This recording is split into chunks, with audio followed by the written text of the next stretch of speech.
즉 규제 정책은 지속될 수밖에 없다. 과천 가장 핵심적인 신도시죠.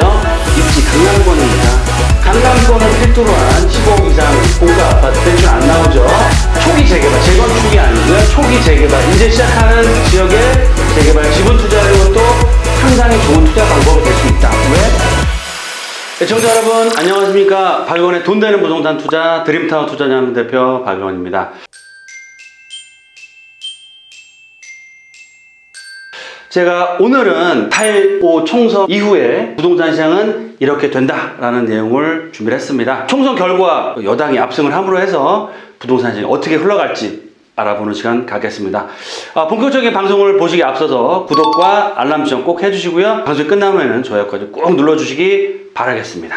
4.15 총선 여당이 압승을 했고 앞으로 부동산 시장은 이렇게 된다. 첫 번째, 부동산 시장의 반시장 정책이 즉 규제 정책은 지속될 수밖에 없다라고 말씀드리겠고요. 따라서 시장은 안정화나 조정 장세에 들어갈 수밖에 없는 모습을 보이고 있습니다. 단기적으로 봤을 때 거기에 따른 분양가 상한제, 전월세 신고제라든지 종부세 강화, 대출 규제 등이 더욱더 강화될 수 있다라고 말씀을 드리겠습니다. 물론 경기 상황에 따라서 좀 유동적이긴 하지만 지금의 정책 기조, 즉 부동산을 억제하고 규제하는 그런 정책을 지속적으로 할 계획이다 라고 말씀을 드리겠고요. 두 번째, 주목해야 될 점입니다. 수도권역의 3기 신도시 개발에 속도를 낼 수밖에 없다 라고 말씀드리고요. 거기에 연관돼서 신규 전철 교통망이 개통이 빨라진다. 즉 GTX라든지 신안산선, 신분당선, 연장선, 기타 다른 여타 교통망의 그런 서울권과 수도권을 연결하는 철도 교통망의 그런 확충 속도를 낸다라고 말씀드리겠고요. 세 번째, 단기적으로는 틈새 시장에서 기회를 찾아야 될 것 같고요. 장기적으로는 시장의 역습을 준비를 해야 된다. 부동산 반시장 정책을 좀 보면 단기적으로는 집값이 안정화 또는 단기적인 조정을 받을 수밖에 없습니다. 말씀드린 대로 다주택자에 대한 종부세 강화, 1주택자는 세부담 완화한다는 얘기도 나오고 좀 봐야 될 것 같고요. 전월세 신고제라든지 분양가 상한제라든지 이런 논의가 계속되어 있고 규제 완화를 조금 기대했던 다주택자들이 올 상반기 내에서 매물을 좀 던질 수 있다라고 보시면 좋을 것 같습니다. 그래서 총선 결과도 결과지만 코로나 바이러스 사태가 어떻게 마무리되느냐에 따라서 앞으로 부동산 시장의 방향을 결정할 수 있다라고 말씀드리고요. 핵심적인 내용은 부동산 규제 정책은 지속된다라고 말씀드리겠습니다. 그래서 종부세 대상, 최근에 이제 강남권뿐만 아니고 마양성 지역에 종부세 대상이 굉장히 많이 늘어나고 있는데요. 거기에 발맞춰 임대차, 전월세 상한제라든지 계약 청구권 도입하는 것도 굉장히 탄력을 받을 수 있다. 즉 지금까지 추진해왔던 문재인 정부의 규제 정책은 쭉 당분간은 지속된다. 3기 신도 자연간 살펴보면 고양 창릉에 약 38,000 가구 개발이 확정이 됐습니다. 그래서 도심권까지 접근성이 상당히 좋죠. 인천 계양 17,000 가구, 부천 대장지구 2만 세대, 17,000세대, 과천 가장 핵심적인 신도시죠. 입지 강남권입니다. 분양 경쟁률도 200대를 넘어가고 있고요. 하남 교산 미사 신도시가 뜨면서 주목해야 될 하남 교산 지구도 볼 수 있겠고요. 왕숙 가장 입지가 좀 떨어지면서 세대수는 가장 많습니다. 66,000세대. 3기 신도시의 시점상의 문제일 뿐이지 개발에 속도를 낸다라고 보시면 좋을 것 같고요. 3기 신도시도 신도시지만 우리가 가장 주목해야 될 핵심적인 포인트가 여기 나옵니다. 신규 전철 교통망 개통을 SOC를 투자를 확대해서 속도를 낸다라고 나오고 있습니다. 가장 주목해야 될 노선이죠. GTX 라인 중에서 A 노선, 즉 도심권과 삼성, 그리고 또 성남의 판교를 연결할 수 있는 황금 노선이 될 수 있고요. 그 다음에 B 노선, 송도에서부터 서울 역세권, 마석까지 신도시에 연결이 됩니다. 또 의정부 라인에서 과천, 수원까지 연결되는 C노선 또한 강남권을 지나기 때문에 주목해야 될 노선이다. 그래서 향후에 서울권역, 특히 수도권 지역의 집값은 어떻게 된다? GTX에 결정. 제가 늘 말씀드리죠. GTX 노선을 잘 보셔야 될 것 같고요. 신안산선도 작년 하반기에 착공에 들어가서 교통의 불모지였던 이 서남권 지역에 큰 이슈로 떠오르고 있다라고 말씀드리겠고요. 신분당선 연장선도 지금은 광교에서 강남역까지 돼 있는데 호매실 구간 착공에 물론 2023년도에 착공 들어가서 시간은 많이 걸리겠지만 호재가 급격하게 반영이 되고 있고요. 1단계 구간 공사하고 있고요. 2단계 용산까지 또 지금 서북 연장선까지 얘기 나오기 때문에 신분당선 라인도 굉장히 주목해 봐야 된다라고 말씀을 드리겠습니다. 투자자 입장에서는 틈새 시장에서 기회를 잡고요. 중장기적으로는 시장의 역습을 준비하라라고 말씀드리겠습니다.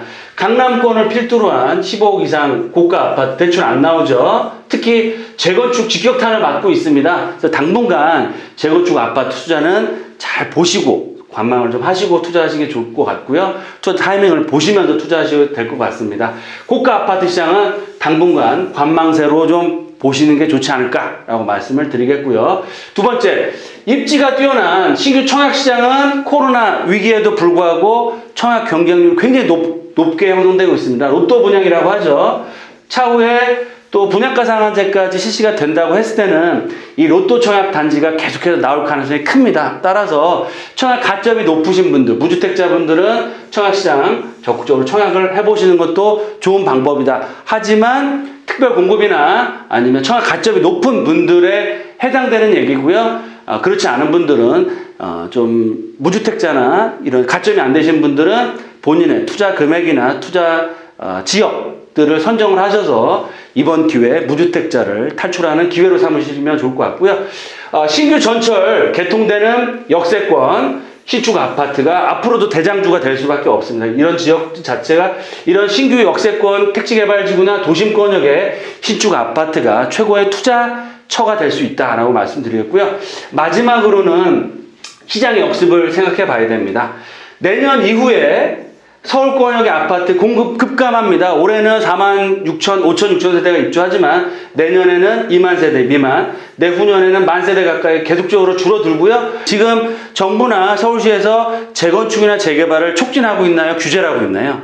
규제를 하고 있습니다. 그러면 서울권역의 신축 아파트는 더더욱더 나오기가 어렵다. 그러면 서울권역의 신축 아파트가 될 수 있는 지역이나 이런 지역의 가치는 지금은 눌러서 위축되고 있지만 어느 순간은 폭발할 수밖에 없다. 즉 저금리죠. 금리가 너무 낮습니다. 그리고 유동성, 제가 늘 말씀드린 것처럼 뭐 수백조 원의 금액을 앞으로 시장에 풀 예정이고요. 말씀드렸죠. 3기 신도시가 본격적으로 개발이 됩니다.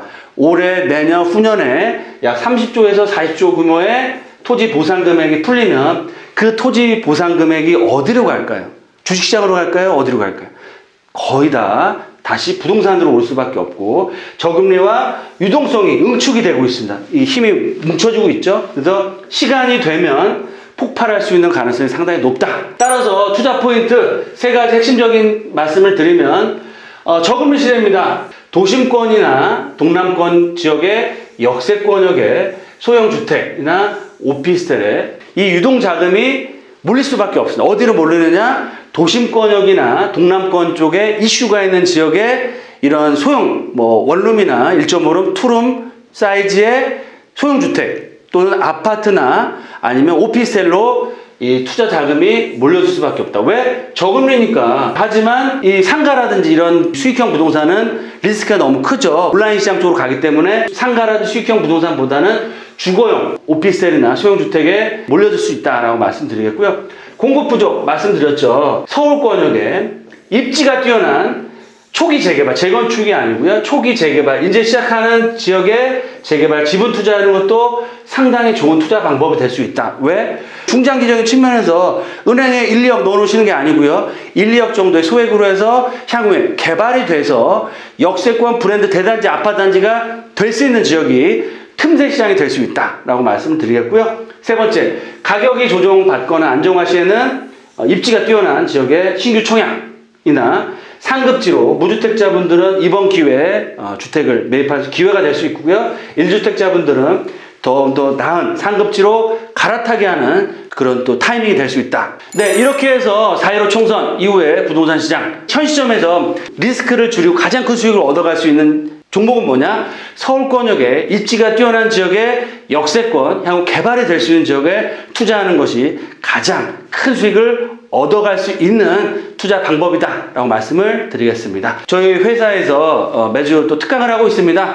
정말 돈 되는 부동산 정보 저희와 함께 같이 나누시고 소액 투자하시면서 특히 역세권역에 브랜드 대단지 아파트 단지로 개발될 수 있는 개발 예정지 저희와 함께 투자하시는 것도 좋은 투자 방법이지 않을까라고 말씀드리겠고요.